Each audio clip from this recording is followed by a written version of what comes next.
coincidentally, today was supposed to be our annual employment law breakfast. And the annual employment law breakfast is so much more fun than a webinar. There's bacon and donuts, and they bring out more bacon, and I get to meet all of you and shake hands and see how things are going and catch up. But we make the best of the situation we're in, and what would we do without Zoom? I was imagining how this might be in the 1918 pandemic. And I imagine people in that time, you know, you write a letter, and then you wait, and you wait, and then you read some novel by Dickens about sad children. So anyway, thanks for taking time out of your afternoon to spend with us. Today we're going to be going over considerations for businesses as they reopen. I note that each situation is different, so you should be, you know, talking with your attorney, talking with us or your respective attorneys for each of those sticky situations that arise. Just to make sure that my malpractice carrier is happy, the following does not constitute legal advice. So again, you know, each situation is going to be different. Feel free to reach out to us as needed. We're going to be here for about an hour, depending on, maybe a little longer, depending on how many questions we have. We also sent out a pretty detailed memo to all of you, and that's going to detail most of what we're talking about today. So feel free to reference that. Some of you might have not closed, and you might have been an essential business, you're still operating. There's going to be some pretty relevant things in here for you. Some of you may have just opened, and I'm sure that some of you are biting at the bit to get open and get started and back to work. So what do you need to know? Ian is going to provide us with some overviews on the state's orders as well as CDC recommendations. So without further ado, Ian, why don't you take it from here? Thanks for the introduction, Jeff. Again, my name is Ian Brinkman, and I'm part of the corporate practice and employment groups with Gibble, Crable, and Hess. As Jeff stated, I'm going to talk a little bit about the health and safety orders that businesses who are operating in person need to be operating under. This is regardless of why you're operating. So if it's under an exemption, if it is because you're deemed an essential or life-sustaining business, or if you're in one of the 24 counties in the yellow phase right now, these will all be applicable to you. So whether they apply now or in the future, all businesses that will operate this year and likely next year will have to comply with these regulations. There is one exception, however, that healthcare businesses and the healthcare industry, these rules and regulations do not apply. You have your own marching orders from the Department of Health as well as the other regulatory bodies that you normally deal with, and you should look to them specifically for more detailed and industry-specific instructions and guidance. So the health and safety orders that were established in mid-April by Secretary Levine and Governor Wolf can be broken up into four main categories. The first category is cleaning requirements, and this applies to everyone. So everyone who's operating in person, this applies to.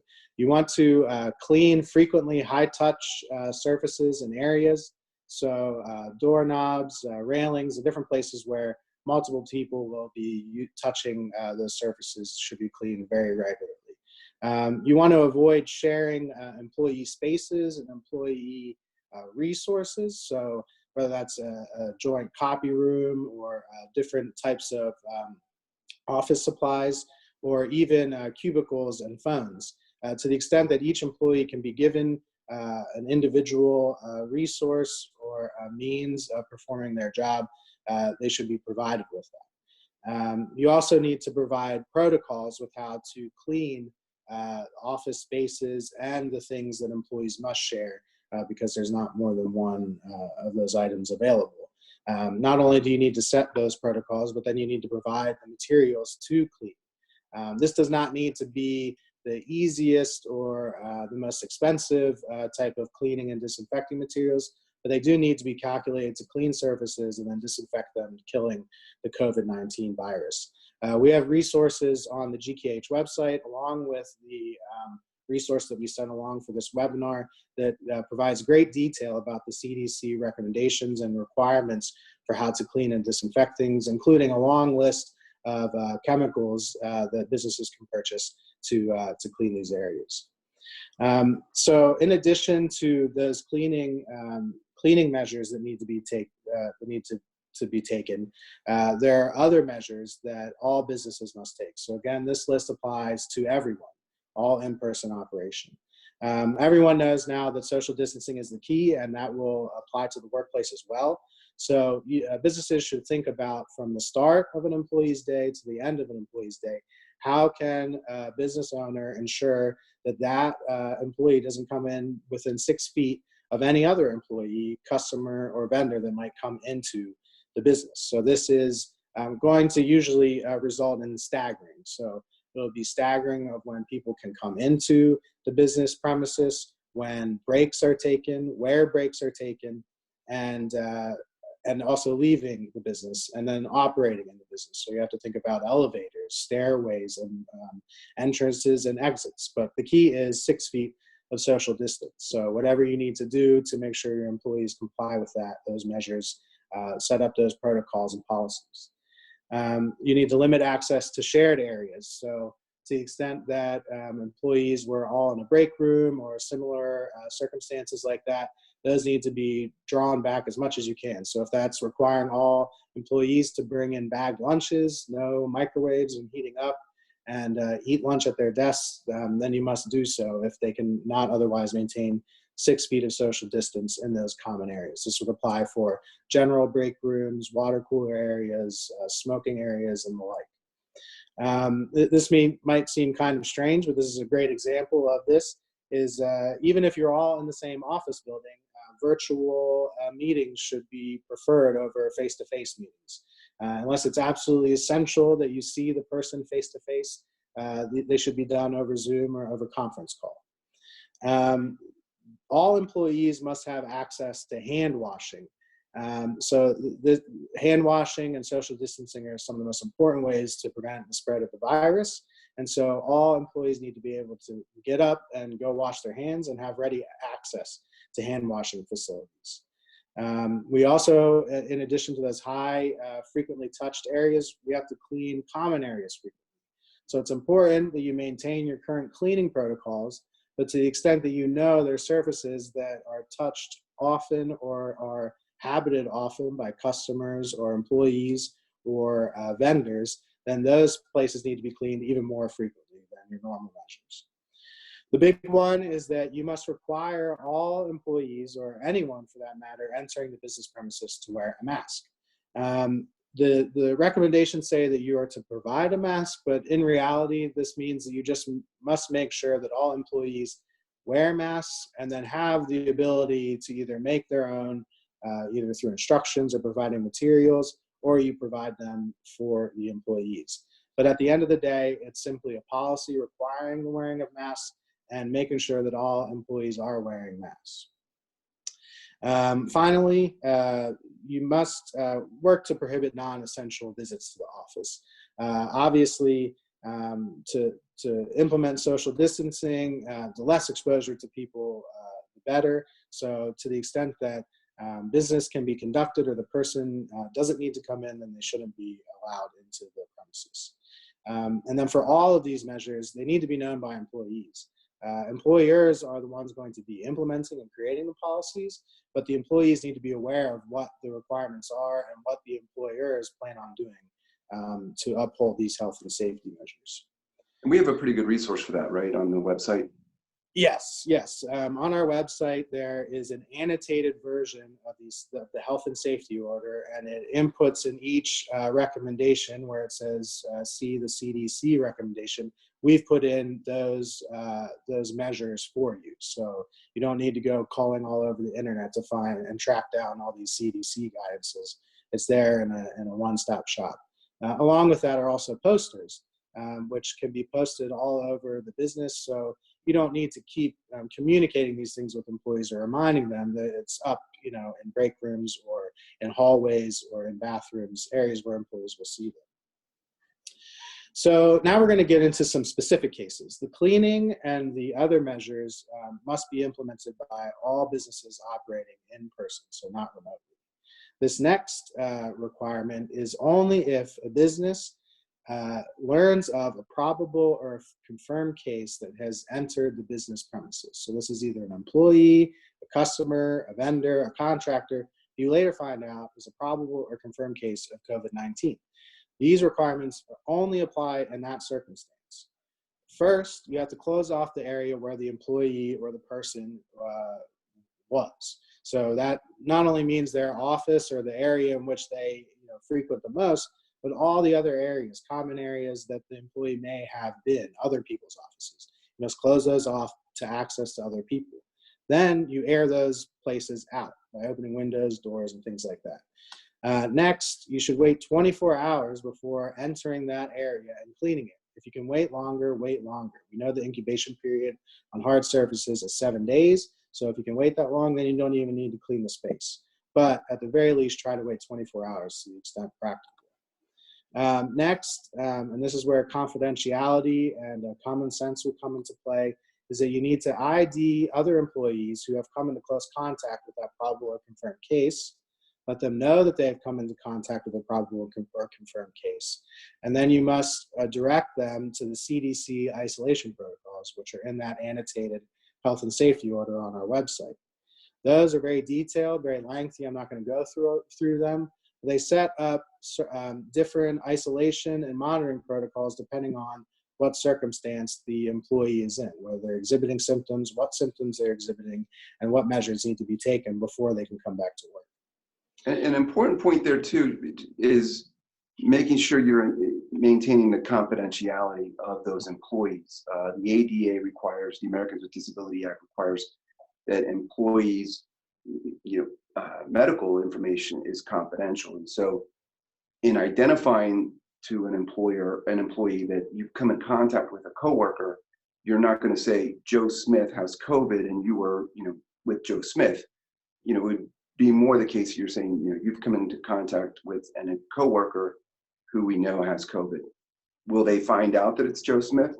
Probably, but you're not telling them the identity of the coworker.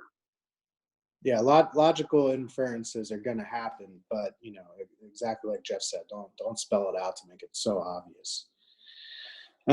In addition to identifying those employees and having them go through the CDC protocols, if any employee exhibits symptoms while they're at the office or calls you and tells you that they have symptoms of COVID-19, you must make them leave the office or tell them not to come into the office. That's very important as well. This is one of the more hot button requirements, and it's that you must implement temperature screening for all employees. That's not only the probable or confirmed case, but all the employees that were in the area or the office space that the employee was. So now this isn't as onerous as it might seem at first, because one, if you have an office park or if you have a multi-story building, really it's only the floor or office area where the employee was. So if he was on the 10th floor, the first floor doesn't need to be monitoring temperature, but likely everyone on the 10th floor does need to be monitoring temperature. And this is only as to a confirmed case of COVID. So you're not required to screen all employees' temperatures. We'll get into that in a little bit as far as what you can do. But yes, so all the things, the closing off, the IDing of employees, this again only applies if you know of a probable or confirmed case at the business premises. So temperature screenings, again, it applies to the business or office area where the employee was, and then it's about the employer setting a policy of what it means to screen for temperature and what it means to report that temperature to the employer.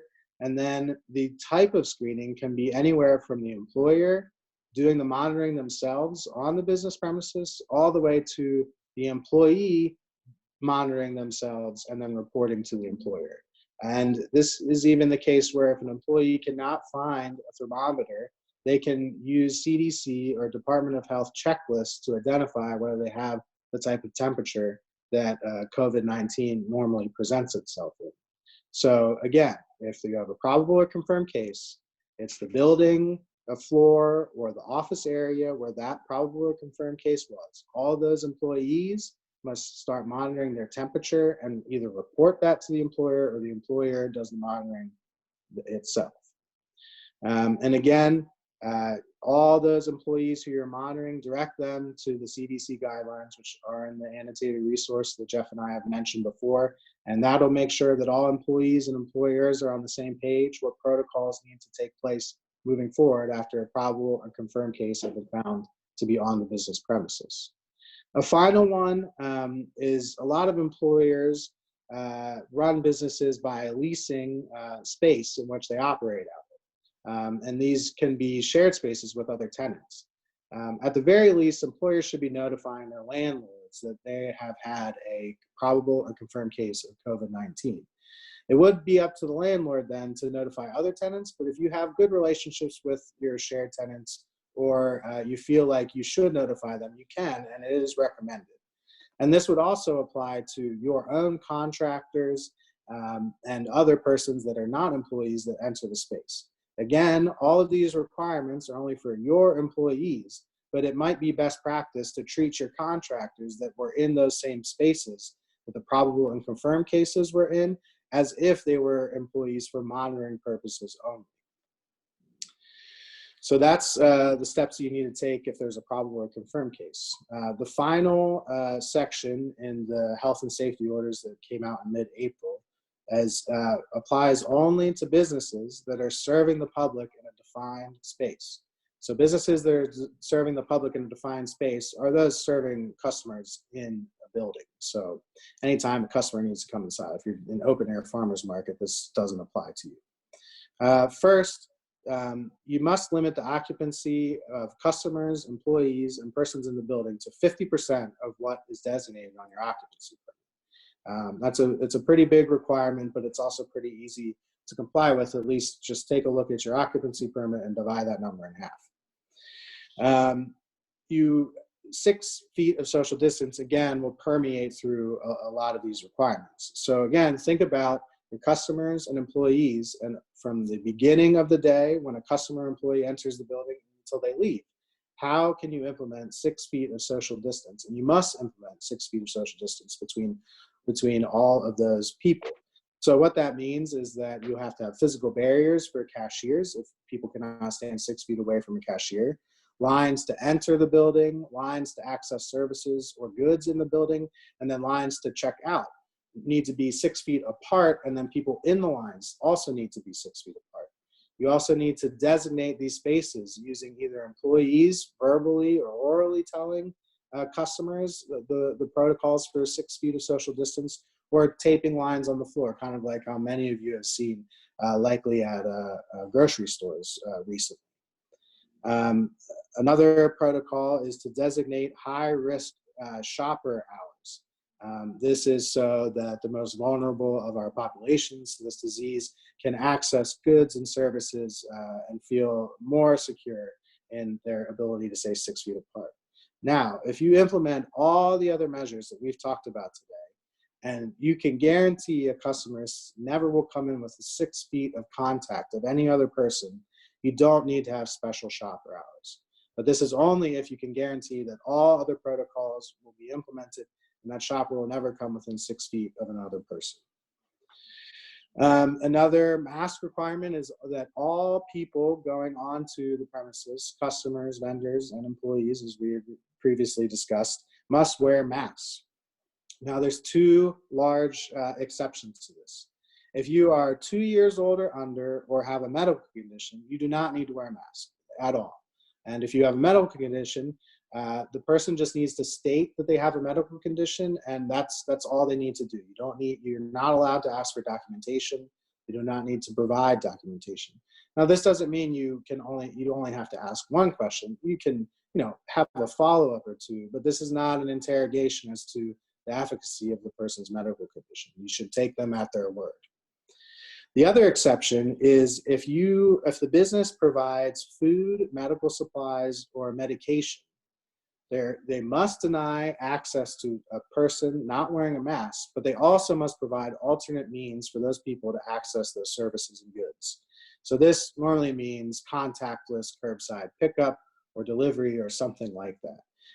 There's a lot of recommendations out there about providing businesses providing customers with masks, and unless you have the capacity and the wherewithal to do that, we would not recommend businesses providing masks. If you must deny them entry, maybe point them to resources, but it would be a very heavy lift for a business to provide all customers with a mask that's also effective and clean and safe. The final couple of requirements is that your cashier checkout lanes, your baskets, your implementations, carts for customers to shop, all need to be wiped down between the last use by a customer and before the next use of a customer. So again, kind of your grocery store protocols, wiping everything down, having designated employees, making sure nobody touches a cart after another before it's wiped down. And then all employees must be able to wash their hands every hour. And needs to be a required break. So a required hourly hand washing break for all employees. So again, a required rotation or staggering type shifts that way. So finally, Jeff, you want to go ahead? Well, I was going to say, you're mentioning requirements. These are laws. I mean, this has the force of law. Yes. And yes. so this is an important thing to kind of keep in mind is, if you're wondering why you have some attorneys talking to you about wiping down carts or, social distancing, it's because this is the governor's order. So it has the force of law, and it is something that you need to follow in accordance with what is being provided by the governor. And it also then goes to liability concerns, and you'll need to be aware of that, and we'll get into that in a few moments here, but go ahead. So then finally, all of what I've just listened to you, either the regulations that apply to everyone, in-person operations, or whether it's special circumstances like probable or confirmed cases, or serving the public in a defined space, that applies to all in-person operations currently. Now there's this color-coded phase that the governor has rolled out that will roll back the closure order that was issued in March. So there are yellow phase requirements. The yellow phase is currently applicable to 24 counties, all in the northern tier of Pennsylvania. But the yellow phase requirements also applies to all in-person operations. So whether you're in a yellow phase area or whether you're operating in person, all these requirements apply to you. So for businesses that are currently operating in person, either under an exemption or an essential business title, once you are in a yellow phase county, you will have already started complying with these. So the largest yellow phase requirement is all the health and safety order requirements I just said to you. That's the biggest one. So if you're open right now and following the health and safety requirements I just read to you, you're 90% of the way to complying when your business is in a yellow phase county. The other large requirement of the yellow phase county requirements, which applies to all in-person operations, whether you're in a yellow phase county or not, it's a compounding requirement. You must print, sign, and post a flyer which affirms compliance with all of the health and safety orders I just described to you. And it shows that the business owner has knowledge of what they're supposed to do. And then you post this for customers to be able to see and employees to be able to see. So they know that the employer is aware and is complying with all of the health and safety orders that is required to. On this poster, it will also designate a pandemic safety officer. Pandemic safety officer is simply the person that's required to implement and maintain the health and safety orders which we just went through.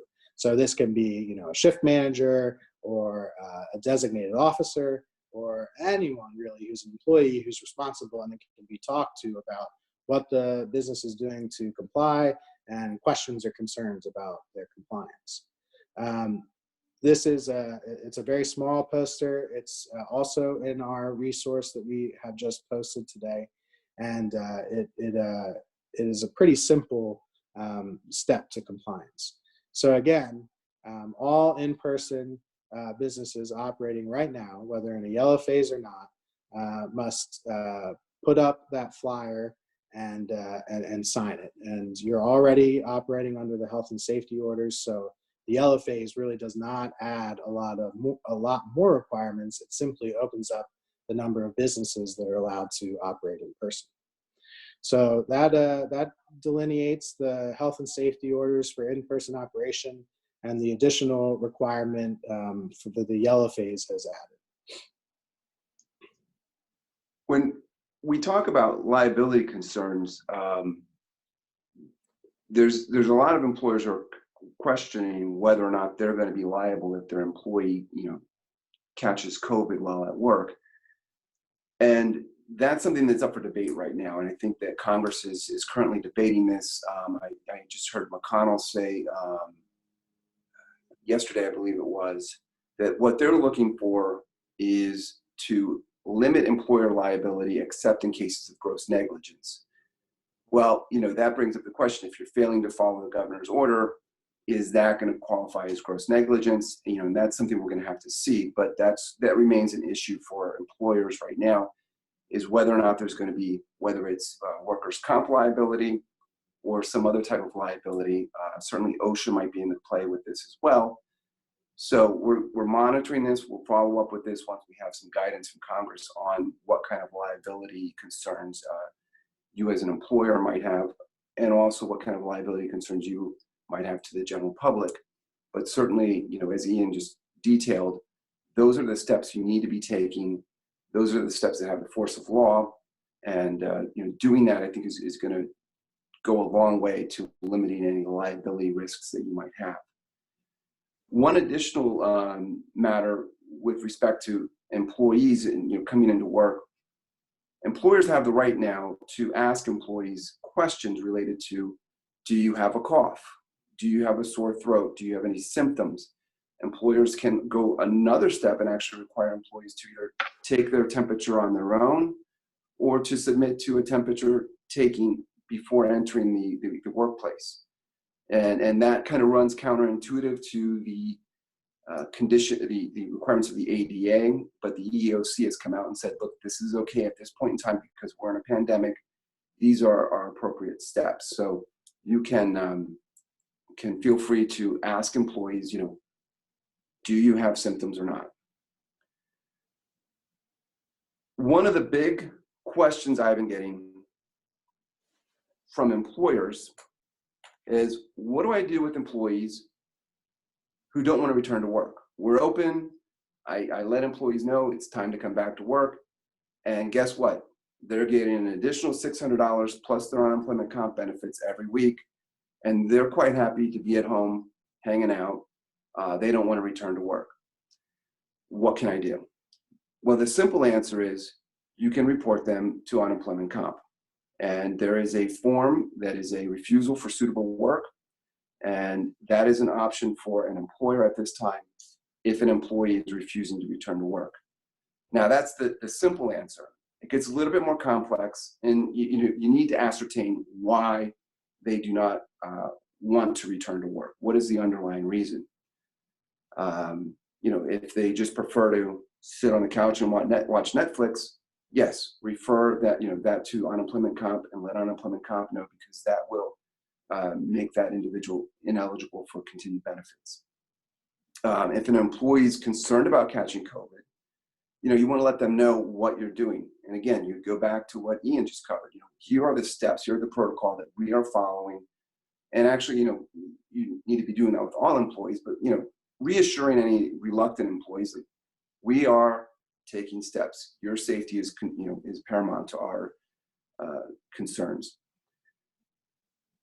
You need to ascertain whether the employee has an underlying health condition. If so, is it an Americans with Disability qualifying disability? Is it something that requires a reasonable accommodation? Do you need to engage in what we call the interactive process, discussing with that employee what are the limitations and what accommodations can be provided? Those accommodations might be working from home. It could be unpaid leave. It may be allowing an employee to have a closed off workspace so that they are able to be in the work area, but not interacting with other people. But you want to consider what those reasonable accommodations might look like.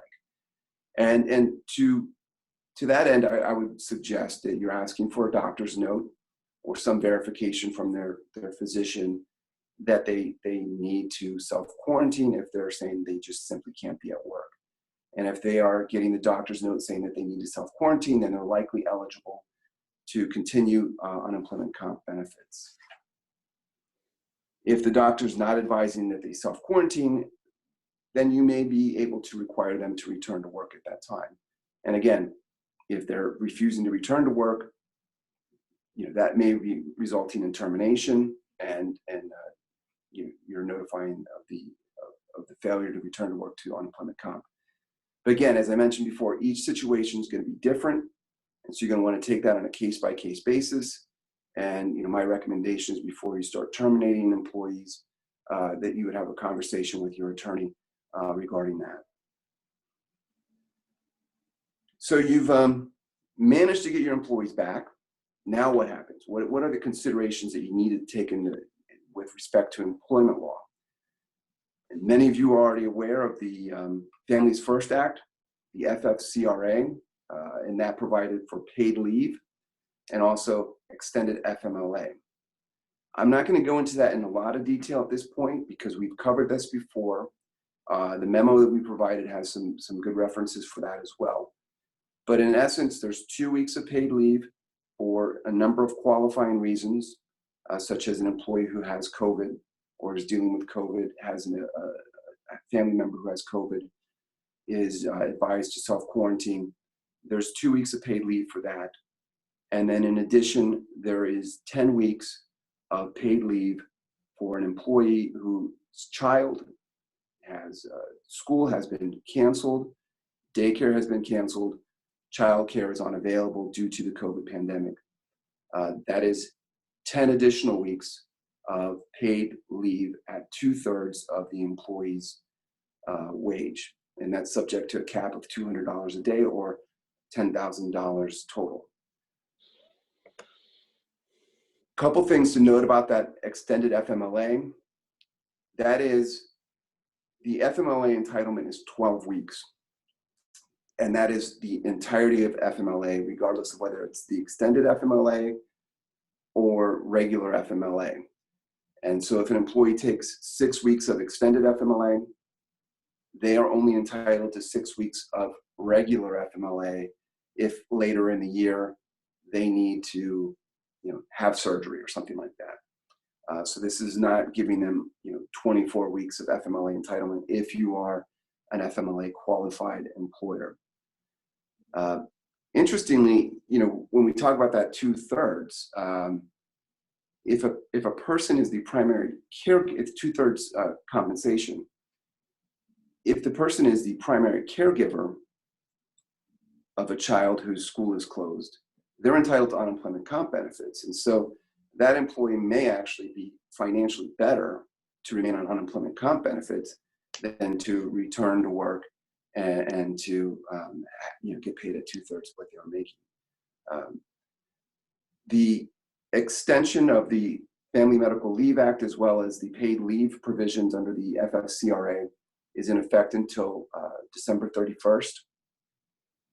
And another note, while we're talking about FMLA, is don't forget FMLA generally. So if you have an employee who is needing to take care of a family member because they have COVID or because they have any other serious health conditions, this would be a reason to provide FMLA. Again, if you're an FMLA qualifying employer. A lot of you have also heard about the PPP loans and the CARES Act. I'm not going to get into a lot of discussion on the PPP loans. If you've received one, my suggestion is you're talking with your legal counsel as well as your financial advisors on how to spend those funds. But the one thing that I did want to mention is, we've seen organizations like the Los Angeles Lakers get a PPP loan. Shake Shack got a PPP loan. A lot of these publicly traded companies got PPP loans, and we're now seeing that they're returning that money and there's been some scrutiny, and Treasury's come back and said, look, we're going to scrutinize all the PPP loans, and we're going to scrutinize it to see if it was necessary for that business to receive a PPP loan, to continue business operations. So Treasury came back and said, look, we're going to give everybody till May 7th, and you can return the money with no questions asked.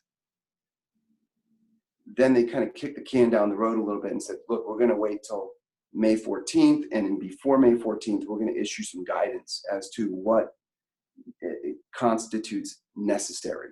What are we going to be looking for in our scrutiny to determine whether or not someone was eligible for the PPP loan? So we're waiting for that guidance from Treasury, and once we get that, we'll be sending out an email blast letting you know what that looks like. Wage and hour is another consideration that you just need to continuously be aware of, and particularly if you have hourly employees who are working from home. You want to make sure that those hourly employees are recording their time and doing so not just as an email to you that says, I worked 32 hours last week. Instead, what you want is, Monday, I started work at 8:30 and I worked till 2:45. Similar to a time card, some type of documentation so that you have that in your file in the event of an audit, and so that you can demonstrate that you in fact paid an hourly employee for all hours worked. With respect to your salaried employees, some of you are looking at some financial difficulties down the road here, and you may be considering reduction of salaries. An employer can prospectively reduce salary, so you can't retroactively reduce somebody's salary, but you can do that moving forward. You want to make sure if you're doing that, that you're doing that in writing, a written notice to the employee informing them, here's what your new salary is going to be. Obviously, that has to meet the salary threshold of $684 per week. And you don't want this to be jumping back and forth between a salary of $40,000 one month, and then $50,000 the next month, and then back to $40,000 the next month. What the DOL, the Department of Labor, is going to look at that, and they're going to say, you're treating your salaried exempt employee like an hourly employee because you're basing the compensation on either work that's available to the employee or company resources, and you're fluctuating that salary, and you run the risk of losing the exemption. So if you're going to make an adjustment, if you're going to make a decrease to an employee's salary, you should do so with that in mind, that it is it's not a temporary fix. Understanding, of course, that a lot of us are doing our best here, and we're trying to maintain our salaries for our employees. My hope is that we're not going to see a lot of scrutiny by the DOL on this. If there's good faith effort by employers to keep people on payroll. If you have specific questions, again, checking with your legal counsel on this, because it is a tricky area, and what you don't want to do is run the risk of losing that exemption and having those employees now treated like hourly employees by the DOL. One additional thing is, some employers have been asking the question of, well, can I convert my salaried employees to hourly employees for a time being? Until operations get back up and running, I might only have 10 hours of work for my salaried employees, but it's essential work that I need to have done. And my suggestion is, again, this is tricky, but if you're going to do that, revise the job description so that you are designating the tasks that the employee is doing. They're not doing the entirety of what they had been doing before. The tasks are limited in nature, and you would want to have a revised job description and ideally a different job title for that employee while they're in this hourly role. When we talk about those of you who may be financially struggling, One consideration is reducing your 401k match. If you are looking to reduce your 401k match, obviously you want to talk with your financial advisor on this. But if you are in a discretionary plan, that allows you, per your plan document, to simply stop your 401k match contributions. If you are not in a discretionary 401k, but rather a safe harbor plan, there are certain steps that you need to go through in order to meet that requirement, but that's an option for you to do.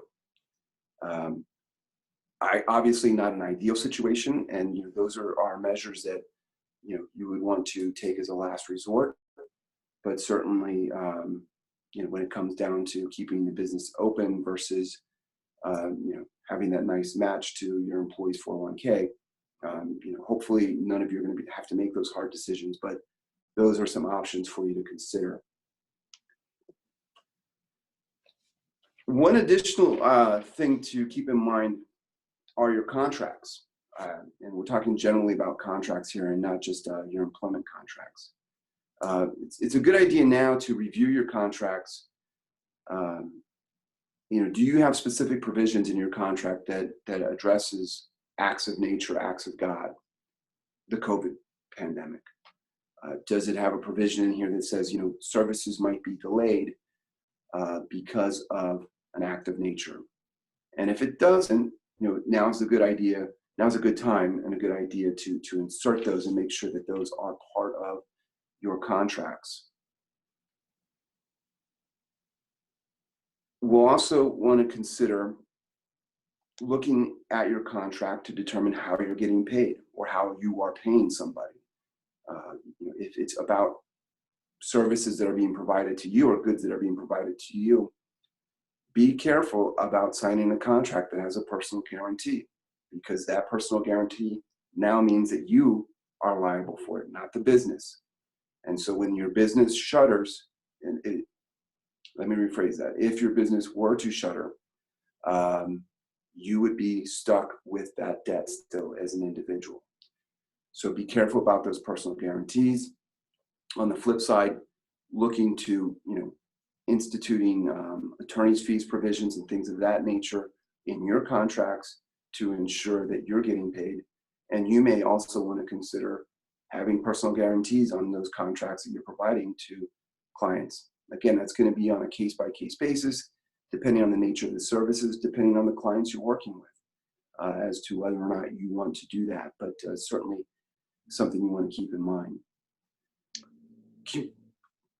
And for the contracts that you're drafting for other businesses to enter into, it's important to have, I'm sure you've heard the phrase force majeure lately. It's important to specifically mention pandemic or epidemic. That's the most fail-safe way that you can avoid performance under a contract under which you've drafted, is by saying, I am not responsible for delays or performance so long as that performance is not possible because of pandemic and epidemic. So that should be a phrase that you're putting in all of your contracts now, and start looking for those that phrase in contracts that it's being presented to you for you to sign as well. Good point. Good point. Communication is going to be key, and that's with your employees, making sure that you're communicating your expectations, communicating the safety protocols that you're putting into place. Talking with your employees about scheduling. One of the things that a measure that a lot of businesses are putting into place are staggered schedules. So talking with your employees and communicating with them as to what schedule works for them, as well as what schedule works for you. And not simply sending out an email telling people you're working this time and somebody else is working that time. This is a really good time to make sure that you have an open line of communication. Again, coming back to those employees who don't want to come to work, having that communication with them as to why not? Do we need to look at an accommodation here? And making sure that you're having that open line of communication with your employees. letting your customers know that you're back and open for business, but letting them know that this might not be business as usual, that things might take longer, that services may be delayed. Again, though, having that communication with your customers sets those expectations, and when expectations are clear, it usually means that folks understand where things are at, and generally we don't get involved as readily then, because people understand what was going to happen. They understood that it was going to take an additional couple weeks to get that delivered, and no one's calling an attorney.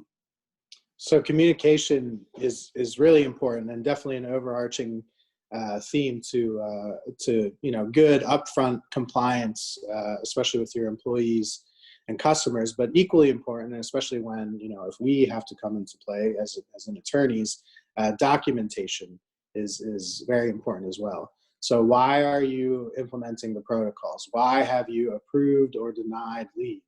Why is the reason the person needs leave or cannot wear a mask, or is the exception to the general rule?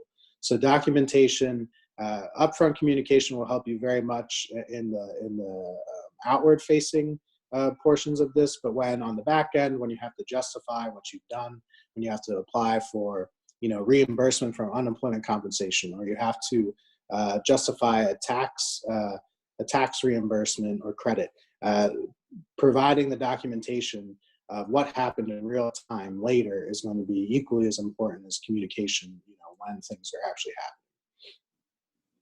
happening. And that goes to the FFCRA leave. You'll need to have documentation to get the tax credit. Generally, that documentation is going to be something from the person's school that says the school was closed. Okay, we have that. It's in an email. We now have that. Or some documentation from the employee saying, I have COVID and I'm not able to be at work. Okay, that's why we gave them the 2 weeks of paid leave. But you'll need that documentation in order to receive the tax credit to pay for the paid leave under the FFCRA. And finally, this may be something you've never thought you'd hear an attorney say, but be nice, be kind, be nice, be patient. I think will go a long way during this time to getting us all through this and getting us all back to work and getting us back to seeing everybody that we thought we were sick of seeing before the offices closed, and just really getting back with our customers and getting back to doing what you are here to do. So with that said, I'll open it up for questions and comments. Fantastic. We have a couple really good questions already in. This is just a reminder for those of you who didn't hear the intro in the beginning. If you have any questions, feel free to send them to me, the host, and I will make sure that they get presented to the attorney. Another reminder, if you missed it in the beginning of the presentation, that this webinar is worth 1 professional development credit towards an SHRM recertification. You can shoot me a message or you can email gkhlaw@gkh.com again for that certificate. So one of the first questions is dealing with the face masks, and it's just asking what if an employee refuses to wear one. So if an employee refuses to wear a face mask, they're not to be permitted to enter the business premises.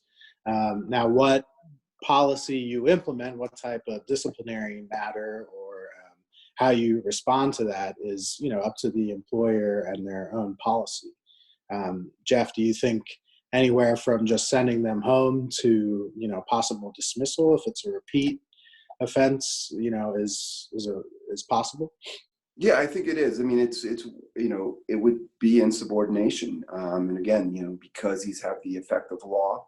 Not only is it now putting other employees at risk, but it's putting your business at risk for a fine or potential penalties there. One of the exceptions to that is if an employee comes to you and says, "I have a medical condition that prevents me from wearing a mask." Now, as Ian mentioned earlier, if you have some customer who's coming into your workplace and says, I can't wear a mask because of a medical condition, you're not allowed to ask for documentation. Not the same with your employees. So if an employee says, I have a medical condition that prevents me from wearing a mask, you should require that employee to provide you with the documentation. Simple note from the doctor would be sufficient, or an explanation that works for you would also be sufficient as well. So another a couple exceptions to the employee mask requirement is if you're going to be in isolation. So if you are in your own office, or particularly if you're driving for work, doing deliveries and things, you don't have to wear a mask if you're going to be in isolation. The only problem with that is that any time that you could come into potential contact with another person, you have to wear your mask. So if it's difficult for you to remember, or for employees to remember, if you're in and out of isolation frequently, it might just be best to set the policy that you have to wear the mask at all times. The other circumstances where you wouldn't have to wear a mask are during smoking breaks, water breaks, lunch breaks, and things like that. But that's again why the 6 feet of social distance is so paramount during those times, is because persons might not be wearing masks. In addition to medical conditions, safety is very important. So if you can't wear a mask and perform a task safely, legitimately can't perform it safely, then you're not required to wear a mask. So you could see how operating heavy machinery or apparatus that requires you to wear a covering on top of a mask might be very difficult to wear the mask at that time. So health, safety, and then isolation are probably the three key instances where an employee would not need to wear a mask on the business premises. And then there's kind of a follow-up question to this, but maybe on the other end, instead of employees dealing with customers, there's a participant who has a small community neighborhood shop, and they have a lot of walk-in customers, and some of those customers are homeless individuals who come in there just to pass a little bit of time. Do you have any advice on how they should handle that? Go ahead, Ian. I would, again, it is a requirement that the people in the business premises, customers, wear a mask. So unless that individual has expressed a medical need for not wearing a mask, they need to wear a mask. Now, you can offer alternative means for that person to access your facility, or your goods and services. So whether that's curbside pickup or meeting them off premises in a way in which you can maintain safe social distance and they can maintain safe social distance, that's recommended. And you can also provide them with resources to make their own masks, which are in that annotated health and safety order on our website that we keep referencing. And if you're comfortable, you can provide them with a mask. Obviously, you wouldn't want to make any representations about the efficacy of the mask, but especially for customers, almost any face covering would suffice for the requirement that they have to wear a mask. So short of, I guess, putting your shirt over your face, that any type of covering would do.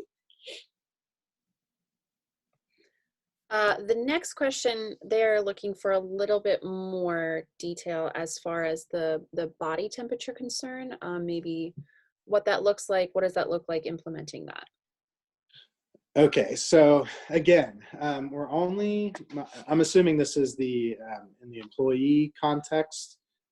So the only time that we need to be monitoring anyone's temperature at all is when there was a probable or confirmed case of COVID-19. Someone who is a probable or confirmed case of COVID-19 has entered the business premises, whether that's a vendor, a customer, an employee, a visitor, a friend, anyone.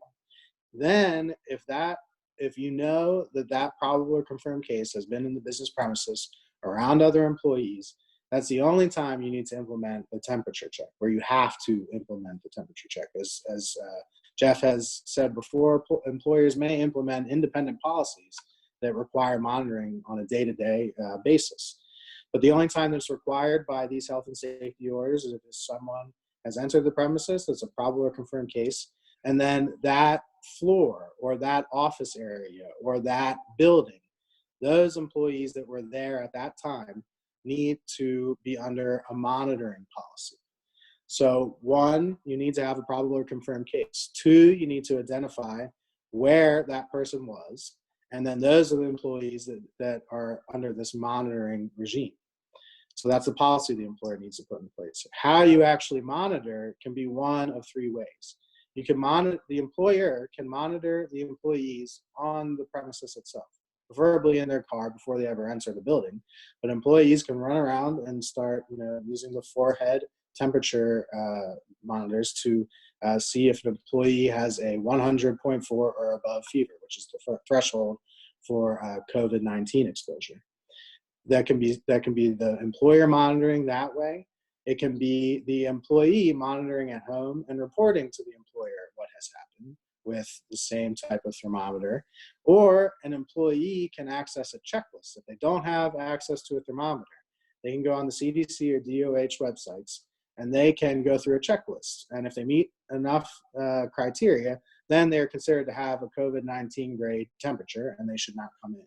So again, it's most importantly, it's identifying the probable or confirmed case at the business premises, setting a policy that after a probable or confirmed case has been identified, that all employees must monitor their temperature, and then the employer selecting which one of the three options: they monitoring, self-monitoring, or checklist monitoring and reporting. And then obviously making sure that whatever a self-monitoring employee is reporting is accurate and believable. Those are the most important steps to take. And there's just one quick follow-up question for that. Do you mind just giving a little bit more detail about what a probable case might be? Yes, I can.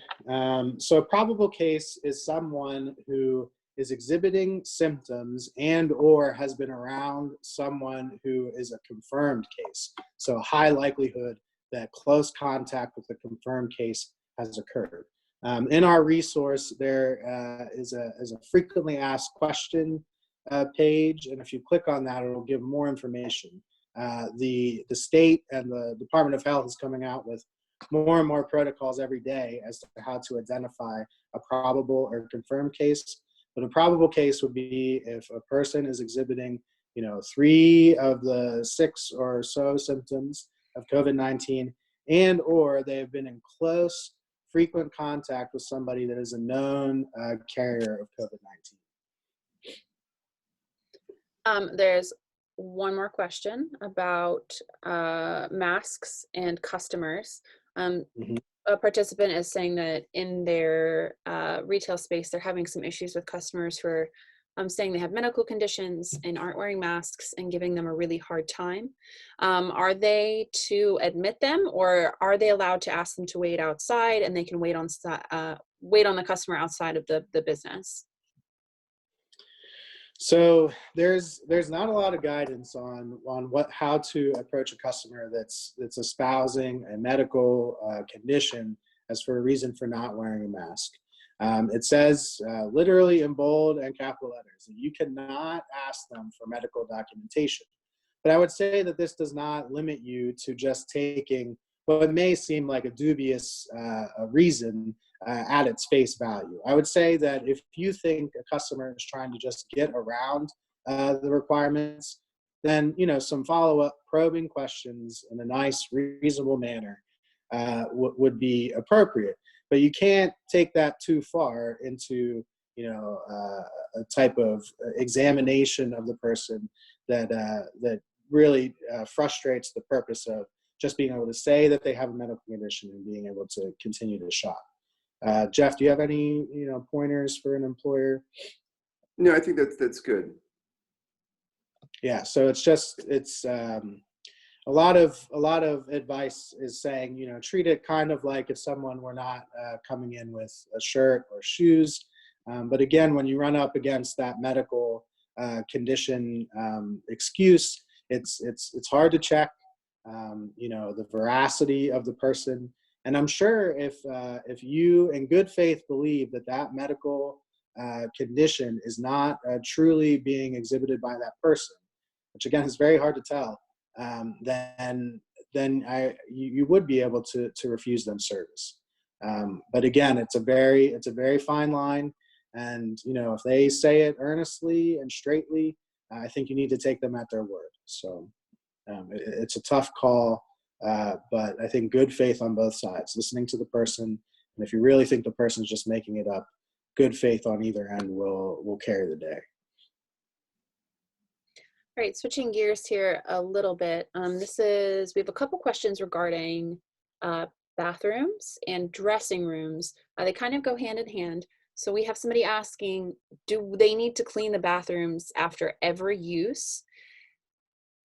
Also, are they permitted to close public bathrooms and dressing rooms? So after every use, I would say no. They don't need to clean a bathroom after every use. It may be reasonable, depending on how frequently the bathrooms are used and how extensively they're used, that multiple times a day a bathroom needs to be cleaned. So the policies that need to be put in place, first and foremost, is to maintain your current cleaning measures. So whatever they are, keep that standard. But then, as we talk about frequently cleaning high touch areas and frequently cleaning common areas, I would say that a bathroom, really falls into that, and that, if you clean it once a day, you might want to consider cleaning it twice a day. And if you clean it once a week, you might need to start thinking about cleaning it every day at the very least.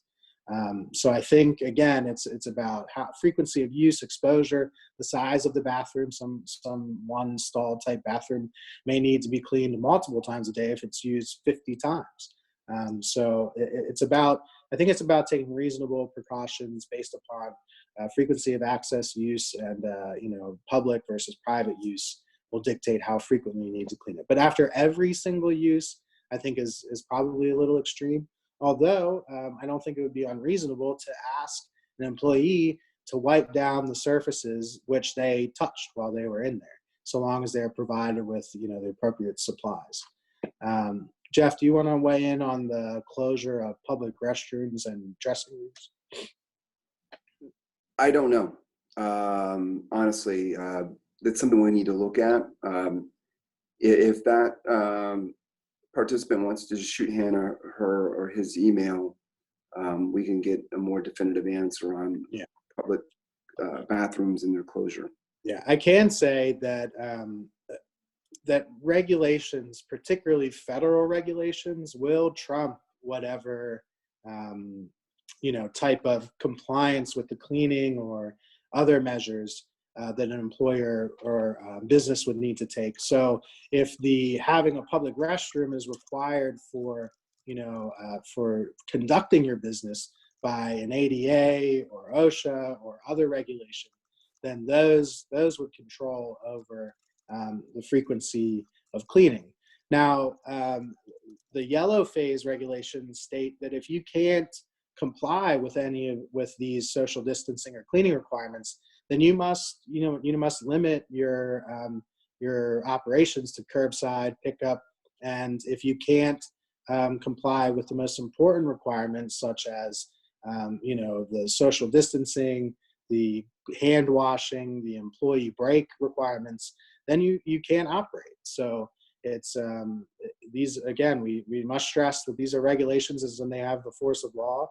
And it really says that if you can't comply doing the most that you think is feasible, then you may not be able to operate in person. Okay, there's two questions regarding churches. So the broader question is, how do these health and safety measures apply to church properties? They would apply the same.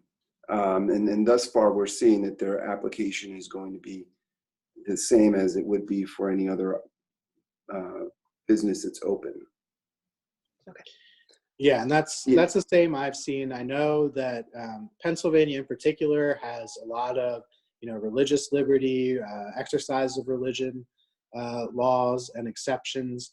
I would say that I don't think churches were shut down. So if you're in, I think churches, it's up to them if they're essential or a life-sustaining business.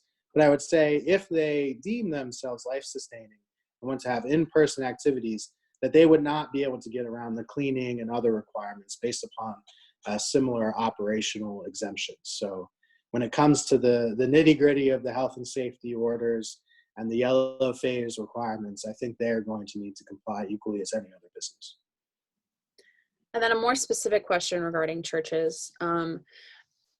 There's an individual asking that if their liability insurance does not include COVID, are they liable if an individual would come onto their church property and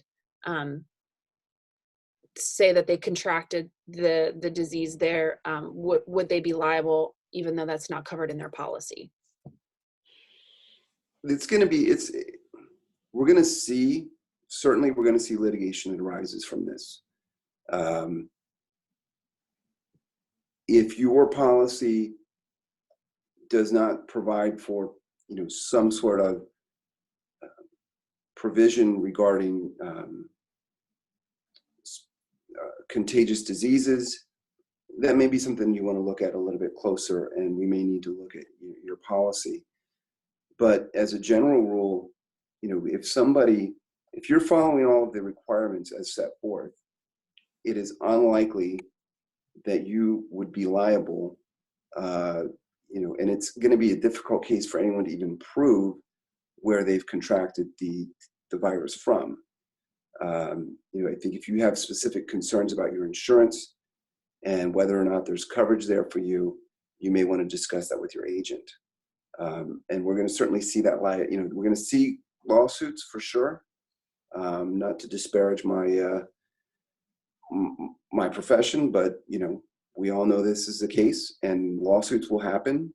I think that you're likely to see courts deal with this accordingly, and I don't think we're going to see a lot of liability arising out of because somebody was on a business premises. As long as that business was complying with the governor's orders, it's going to be difficult to prove any type of liability here. Next question. Another question is for those who have hourly employees and they have fewer hours available, if they're still working part-time, can they collect partial unemployment benefits? Yes. If an employee is working less than what they have been working, they're generally going to be entitled to partial unemployment comp benefits. And fortunately for your employees, if they are receiving the partial benefit, they will receive the full $600 in the federal money as well. The next question is, are employers allowed to offer masks to staff and customers? Yes, they are allowed to. Mm-hmm. This is a little bit of a different strain. I have an individual asking about children. This may be regarding maybe childcare. Kids wearing masks during physical activity. They're concerned about their safety with breathing. So again, if they're 2 years old or under, they don't need to wear masks. Yes, technically, everyone should be wearing a customer. And a customer, I would assume, is anyone trying to access goods or services, so childcare services. So if you're doing physical activity outside, they should be wearing masks. But again, if it is any type of legitimate health or safety concern, then the mask requirement can be relaxed. But for an example, businesses such as banks or postal services, they both customers and employees must wear masks, and we could see why identification of someone is very important. But the requirement is that you wear a mask, and if you need to identify someone, they lift up their mask and then they put it back down after the identification has been made. So again, it's much more about health and safety rather than comfort. It's going to be uncomfortable, but again, if someone has a legitimate safety need, as if they cannot see while they're running around, playing on a jungle gym or something like that, or operating heavy equipment for that matter, then the mask requirement should be relaxed. Again, regarding masks, this individual is asking about more of the homemade style masks. They were Mhm. talking about how they saw somebody wearing more of just a bandana tied over their face, and they were wondering if that would be acceptable. Yes, that is acceptable. Again, please look at our annotated health and safety order on the gkh.com website. And that has homemade mask making tips. It has material tips. But especially for an employer, it's just about approving a homemade mask. So all types of homemade masks are acceptable. And there's good CDC, NDUH guidelines and posters on our website that shows step-by-step instructions for how making masks. And as we said before, employers may hand out masks. They may hand out reference materials or materials to help people make masks. I have just one more question, and this is an individual asking if they need to quarantine donations for a thrift store. I don't know that, I haven't seen any guidance on that. I mean, I think you need to follow your best practices. And if you are a thrift store, you go through a cleaning process for those items you're receiving. So that would be my recommendation, is that you're following your normal cleaning procedures. And, the CDC may have some recommendations on that as well, but I'm not aware of anything as to thrift stores. Yeah, I would say that, again, it's the high touch surfaces and inquiring with the people that have dropped it off, what type of use it was under before, and what type of thing it is.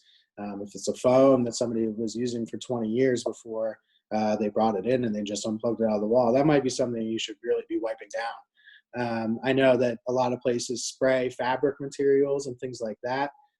Unfortunately, that's probably the least of your concern as far as contact on surfaces for fabrics. But I also have seen a lot of rollback in the seriousness of, say, wiping down our groceries and things like that. And so I would say that I have not seen a requirement specifically for thrift stores or really any business receiving or shipping out goods have a requirement for those. So I would say, again, very closely follow your current protocols. And if it really makes sense to wipe it down, if it's come from, a place, a location where you think there's been a higher number of cases, or there's been cases, that might also cause you to wipe down or quarantine. But as specific to goods being shipped or incoming goods, there's no requirement. I have another question here. A participant is wondering if employees who are afraid to come to work due to COVID eligible for unemployment. Not simply the fear of coming to work. If there is no underlying medical condition, that is not going to be sufficient to either qualify them for unemployment comp benefits or to, get out of coming to work. If it's simply because I just don't want to get this, that employee needs to demonstrate some underlying medical condition. They need to be advised by a doctor that they should self-quarantine or something to that effect.